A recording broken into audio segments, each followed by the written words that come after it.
Assalamualaikum warahmatullahi wabarakatuh. Kami dari kelompok 3 yang beranggotakan Aditya Dwi Arkan, saya sendiri Agih Gumelar, Bagas Dwika Fauzia Rahman, Denny Afrianto, Elang Nugraha, Irham Nurfadilah, dan Nita Mustari akan mendemokan aplikasi manajemen perpustakaan SMP Islam Al-Ansyar.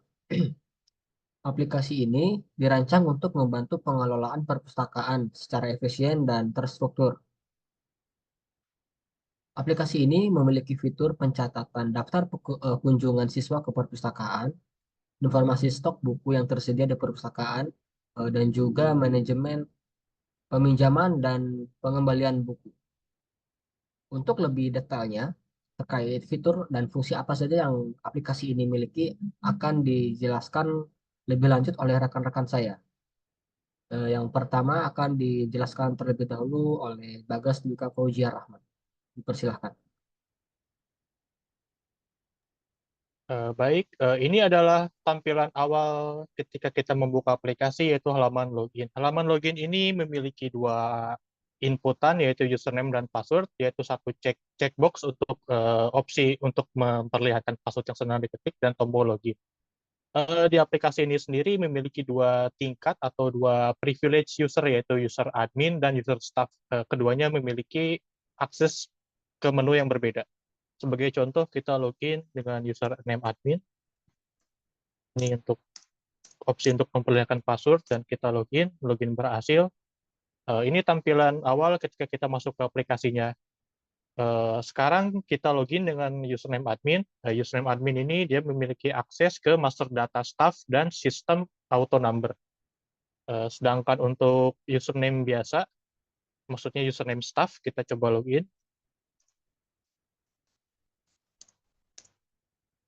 Username staff tidak memiliki akses ke menu master data staff dan sistem auto number.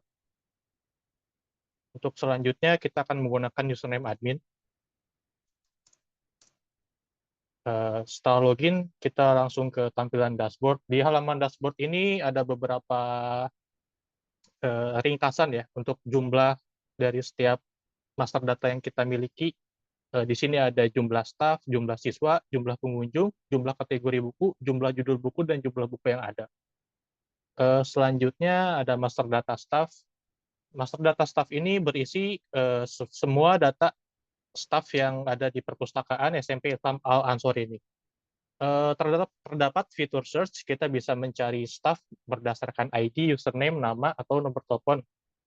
Misalkan kita akan mencari staff dengan nama Bagas, muncul. Misalkan kita ingin mencari dengan ID khusus, misalkan STF0008. Terdapat juga fitur add, kita bisa menambahkan staff baru. Di sini ada nama lengkap, jenis kelamin, nomor telepon, username, dan password. Untuk ID staff sendiri, dia di-generate otomatis oleh sistem. Kita submit, konfirmasi, dan data berhasil ditambahkan, data berhasil masuk di daftar staff. Di sini juga ada fitur edit, kita bisa edit, misalkan kita ada kekeliruan dalam input.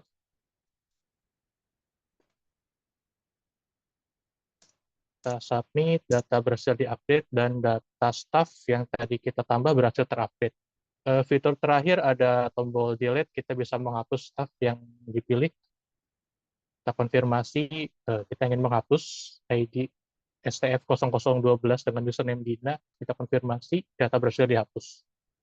Untuk master data berikutnya, ada master data siswa akan dijelaskan oleh rekan saya, Denny Afrianto.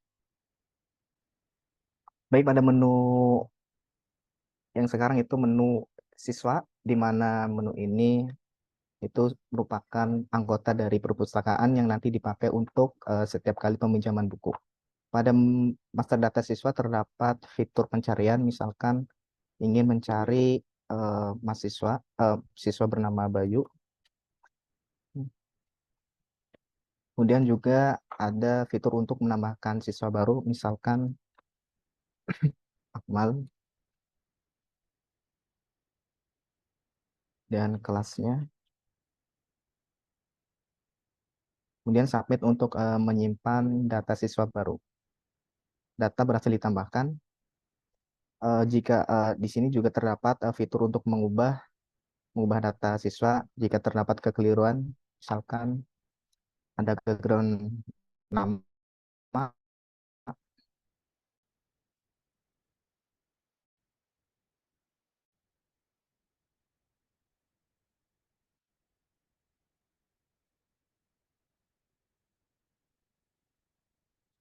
kemudian submit untuk menyimpan perubahan, data berhasil di-update. Kemudian juga terdapat fitur untuk menghapus data siswa, itu delete. Dan sebelum dihapus, terdapat dialog konfirmasi apakah ingin menghapus data berikut ini. Kemudian yes untuk menghapus. Data sudah terhapus. Kemudian pada master data kategori buku, di mana pada master data ini merupakan kategori buku apa saja yang terdapat di perpustakaan. Misalkan kita ingin menambahkan kategori baru,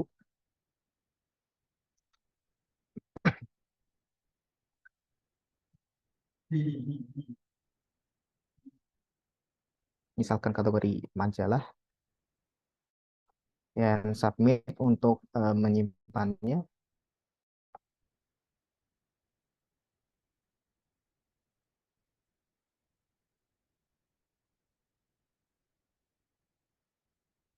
Data berhasil ditambahkan. Terdapat kategori buku baru itu majalah. Kemudian jika ada kekeliruan dalam menambahkan data, bisa mengubahnya dengan klik tombol edit. Dan misalkan majalah 1.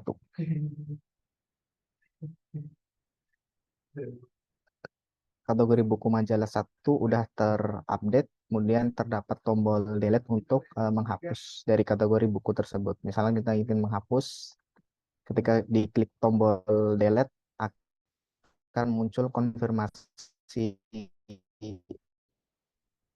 dialog ingin menghapus data berikut ini. Kemudian pilih yes untuk menghapusnya.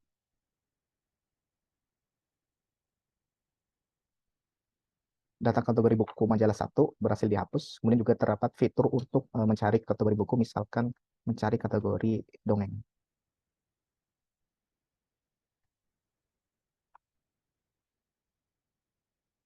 Kurang lebih untuk fitur master data siswa dan kategori buku seperti berikut. Untuk kemudian penjelasan selanjutnya akan dijelaskan oleh rekan saya. Oke, di menu buku ini kita akan menampilkan semua data yang ada di SMP Islam Al-Ansor. Di tabel ini akan muncul semua data yang sudah ditambahkan sebelumnya di database. Kita juga dapat mencari data tersebut menggunakan menu search. Misal kita mau mencari buku agama, kita klik agama dan langsung muncul hasilnya di sini. Kita juga dapat menambahkan buku di menu ini dengan memencet tombol tambah buku. Ketika tambah buku dipencet, kita akan keluar sebuah pop-up form di mana di sini ada beberapa form yang harus diisi untuk menambahkan buku. Contohnya seperti kita menambahkan nama buku, misalkan nama bukunya Tintin. Kategori bukunya kita tambahkan. Kategori buku ini diambil dari database tabel kategori buku yang sudah di-input sebelumnya di menu kategori buku. Misalkan kita masukkan novel. Nama penulisnya misalkan kita sebut Budi. Untuk tahun terbitnya misal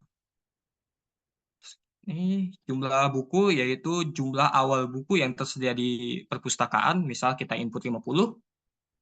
Sedangkan untuk sisa buku itu adalah jumlah buku yang sudah dipinjam. Jadi sisa stok buku yang ada setelah buku dipinjam. Misal karena belum ada yang minjam, berarti kita input 50 juga. Oke, setelah itu kita submit. Data berhasil tambahkan. Data akan tampil setelah ditambahkan. Selanjutnya di menu ini juga kita bisa mengedit buku. Misalkan kita ada salah input atau sesuatu. Misalkan ini kita mau ganti kategorinya menjadi sebuah fiksi. Jumlahnya juga mau kita tambahkan menjadi 100. jumlah sisa stoknya juga menjadi 100, lalu kita pencet submit. Oke, maka data akan langsung berubah.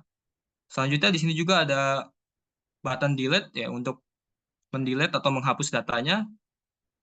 Setelah kita pencet menu itu, lalu kita akan muncul sebuah message untuk mengkonfirmasi apakah kita akan mendelete data ini, data buku ini. Jika kita klik yes, maka data akan langsung menghilang. Oke, selanjutnya saya akan menjelaskan sebuah menu namanya daftar kunjungan. Di daftar kunjungan ini kita akan menampilkan sebuah tabel yang berisi daftar kunjungan siswa, kapan dia terakhir ke sini, kapan dia datang ke perpustakaan, seperti itu. Di tabel ini kita akan melihat tanggal siswa berkunjung dan juga namanya dan juga kelasnya. Dan juga ada search bar di sini. Kita dapat mencari nama siswa yang berkunjung, misal namanya Bayu, maka akan tampil di sini. Selanjutnya kita juga dapat menambahkan daftar siswa yang berkunjung. Misalkan mau menambahkan Aulia Zahra, oke, langsung keluar ya namanya, nama siswa dan juga kelasnya, karena kita mengambil datanya dari di tabel siswa sebelumnya di menu siswa yang sudah diinput, lalu kita mencet tombol tambah.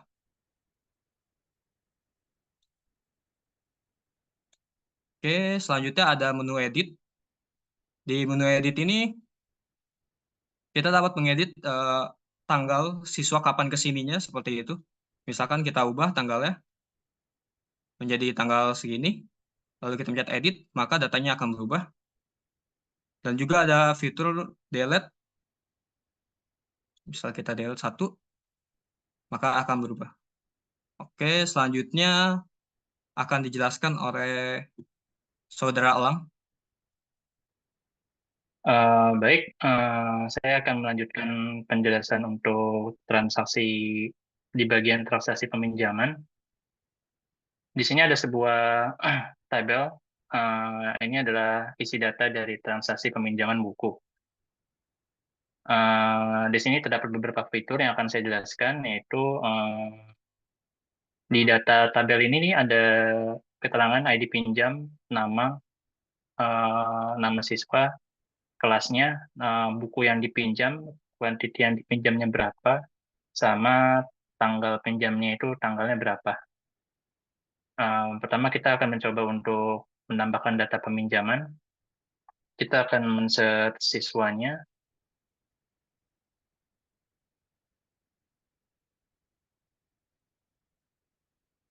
Datanya tampil, dan otomatis akan terisi untuk nama siswa dan kelasnya.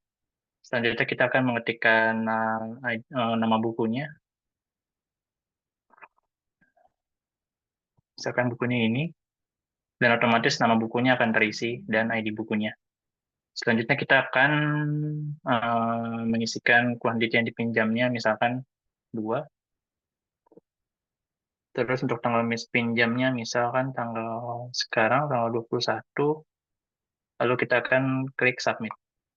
Data berhasil ditambahkan, dan sudah muncul di tabel. Lalu ketika kita salah untuk menginputkan quantity, misalkan, kita bisa menggunakan fitur edit di sini. Kita akan mengganti, coba quantity-nya menjadi 4. Data peminjam berhasil diupdate. Untuk sebagai validasi, kita akan cek di master data buku, apakah tabel stoknya, apakah stoknya udah berkurang. Tadi dikoreksi stoknya dipinjam menjadi 4 untuk buku yang kategorinya BK001. Yaitu total stoknya dari 15, dipinjamnya 4, jadi sisanya 11. Lalu di sini juga ada fitur untuk search, untuk search data peminjaman. Lalu di sini juga bisa untuk fitur delete. Di sini akan dialog konfirmasi apakah yakin ingin menghapus data ini. Ketik yes. Data berhasil dihapus. Lalu selanjutnya kita ke menu pengembalian. Di menu pengembalian ini itu ada di tabelnya ada ID pengembalian dan ID peminjaman yang berelasi dari tabel peminjaman yang sebelumnya. Di sini ada nama siswa, buku yang dipinjamnya, kuantiti yang dikembalikannya berapa, terus tanggal mengembalikan bukunya itu kapan. Pertama kita coba tambah data dulu. Di sini ada terdapat ID peminjaman dan ID pengembaliannya itu sudah tergenerate secara otomatis.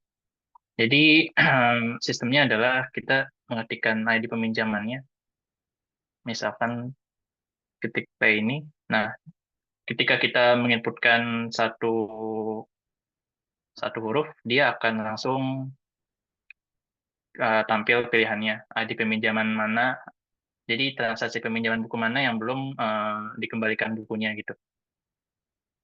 Ketika kita klik, semua field yang di sini itu akan tergenerate secara otomatis. Lalu kita tinggal hanya menginput tanggal kembalinya. Misalkan tanggal kembalinya diinput tanggal sekarang lagi, terus submit.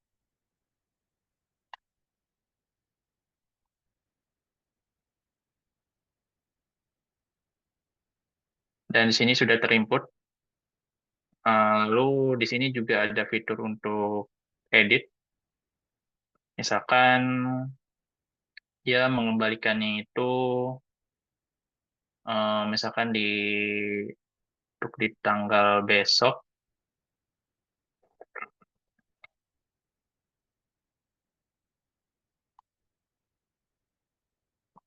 dan sudah kembali hasil editannya sudah tampil.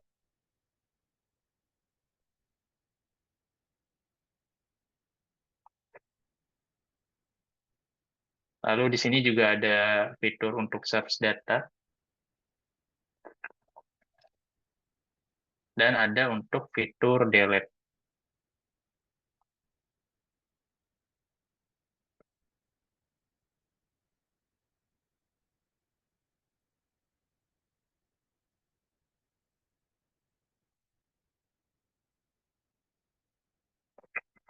Nah, di menu peminjaman dan pengembalian ini ada beberapa validasi seperti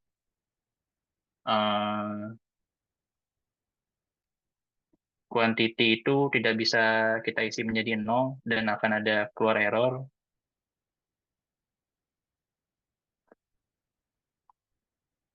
Itu suatu validasi yang penting dan ketika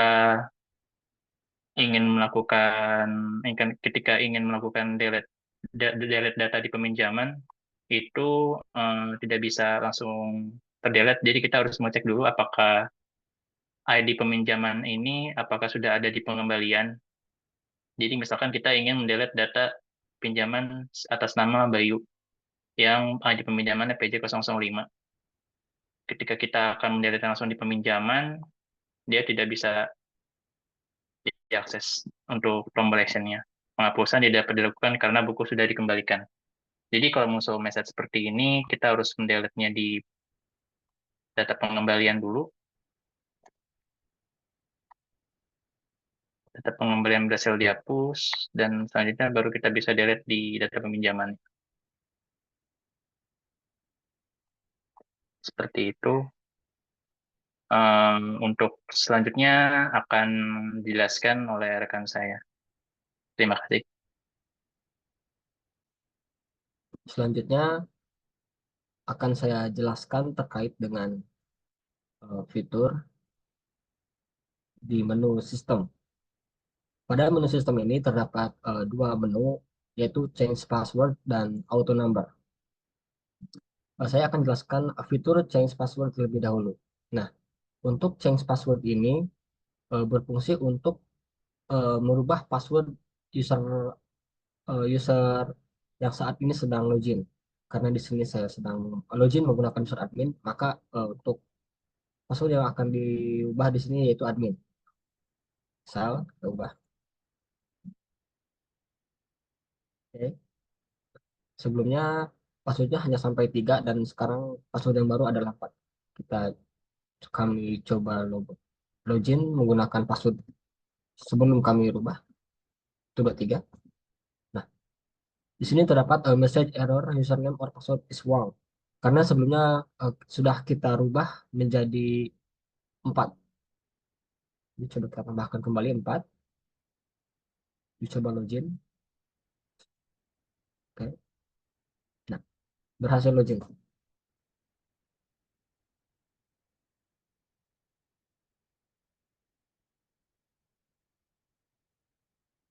Selain itu, pada menu auto number ini berfungsi untuk numbering setiap data yang terdapat di master data dan transaksi. Misal, pada master data saat ini ID yang terbaru adalah di ID 8. Kita coba cek kembali pada auto number. Saat ini sekuensi numbernya berada di 8 juga. Jadi ketika kita mendapatkan staff baru, maka staff baru memiliki ID di 9. Kita coba rubah. Kita coba rubah sekuensi numbernya menjadi 10. Edit. Kemudian di sini ada message berhasil diupdate. Bisa diklik OK. Kemudian kembali ke staff. Kita coba tambahkan kembali untuk melihat ID yang yang muncul dimulai dari berapa. Oke. Seperti yang bisa dilihat di sini, ID staff dimulai dari 11. Karena sebelumnya di menu auto number kita sudah setting sequence numbernya start di 10 seperti itu. Untuk ini bisa berlaku untuk semua data yang ada di menu master data dan transaksi. Berikan kembali.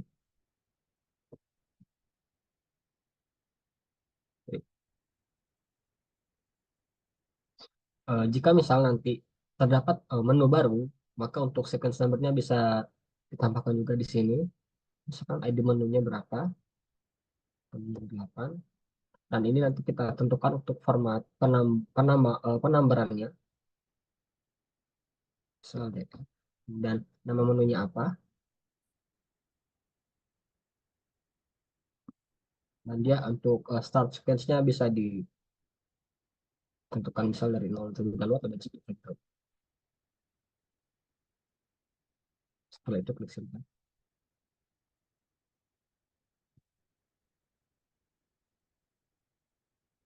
Karena menu ini tidak ada, jadi kita hapus kembali.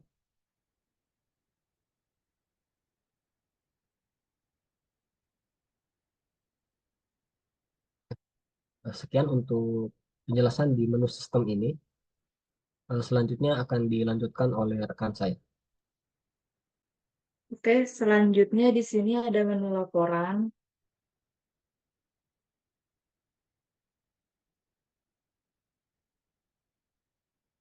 Laporan posisi stok. Menu ini sebenarnya untuk acuan staf jika ingin menginputkan transaksi peminjaman dan pengembalian. Nah, di sini bisa dipilih tanggalnya dari tanggal berapa sampai tanggal berapa. Misalkan kita pilih dari tanggal 1 sampai tanggal 21, bukunya dipilih, misalkan agama, buku agama saja.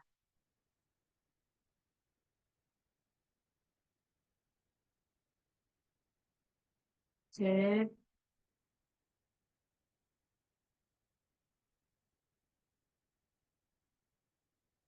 Maka ini yang akan tampil buku agama saja dari tanggal 1 sampai tanggal 21 beserta transaksinya.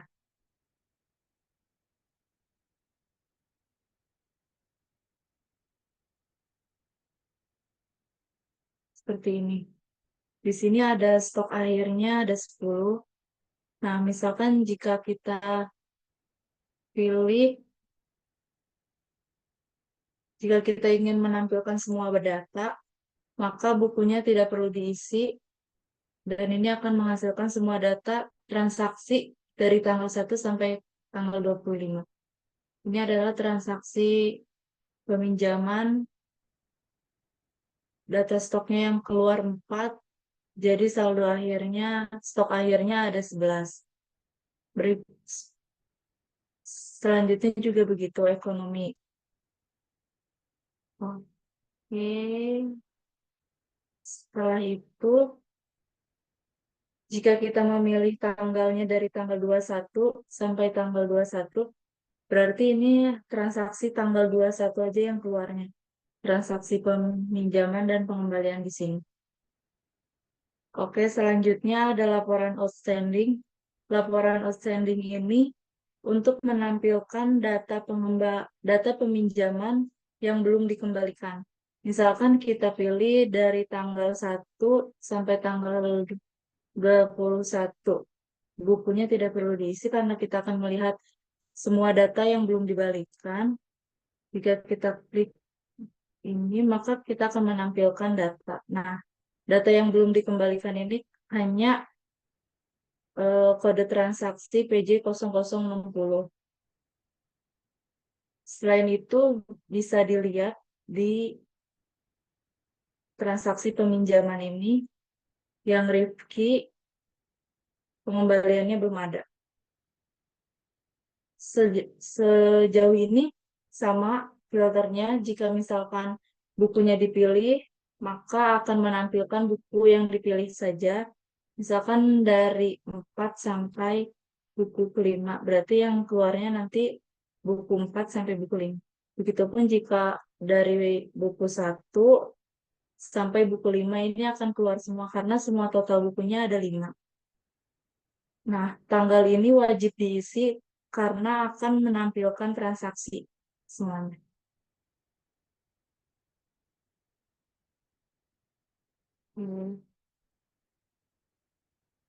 Sekian dari saya, akan dilanjutkan oleh teman saya. Saya akan menunjukkan tentang report laporan tentang daftar pengunjung. Di sini kita bisa memilih tanggal dari tanggal berapa sampai tanggal berapa untuk daftar kunjungannya. Kita coba dari awal bulan April sampai sekarang. Kita coba generate ya. Nah, di sini kita bisa mengetahui laporan daftar pengunjung dari bulan April sampai sekarang, dari tanggal terakhir itu di tanggal 1 bulan Mei. Di sini kita bisa mengetahui ID pengunjungnya atas nama Andika Putra dari kelas Y6A X6A. Yang kedua itu dari di tanggal yang sama, ID pengunjung DK0015 untuk namanya Bayu dari Y6A. Mungkin itu saja ya. Untuk selanjutnya itu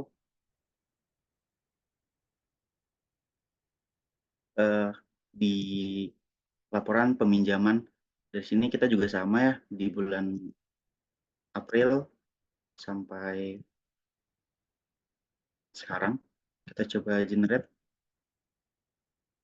Nah, di sini kita bisa mengetahui ya, di laporan peminjaman ini kita bisa mengetahui data-data yang tergenerate, yaitu ID peminjaman, ID pengembalian, nama, kelas, buku, kuantiti pengembalian, tanggal peminjaman, tanggal pengembalian.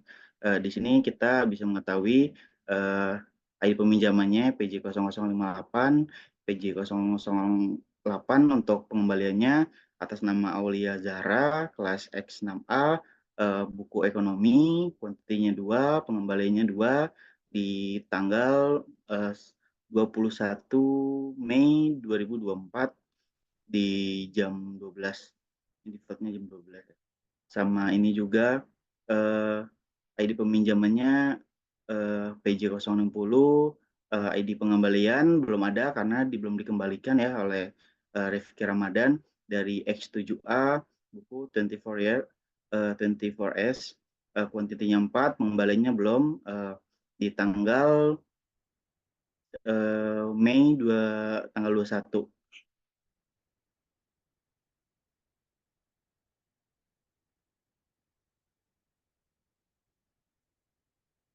Nah, untuk datanya bisa kita lihat di sini ya, daftar pengunjung sama laporan peminjaman. Mungkin itu saja ya dari saya. Saya kembalikan lagi ke Mas Anggi. Oke, baik. Terima kasih untuk penjelasannya terkait dengan fitur apa saja yang terdapat pada aplikasi perpustakaan ini. Eh, Semoga aplikasi perpustakaan ini dapat membantu memudahkan pengelolaan perpustakaan, dibantu dengan fitur login yang aman, dashboard yang informatif, pengelolaan data stok yang komprehensif, dan juga periportan pengembalian dan peminjaman buku yang efisien. Demikian dari kelompok 3, kurang lebihnya mohon maaf. Wassalamualaikum warahmatullahi wabarakatuh.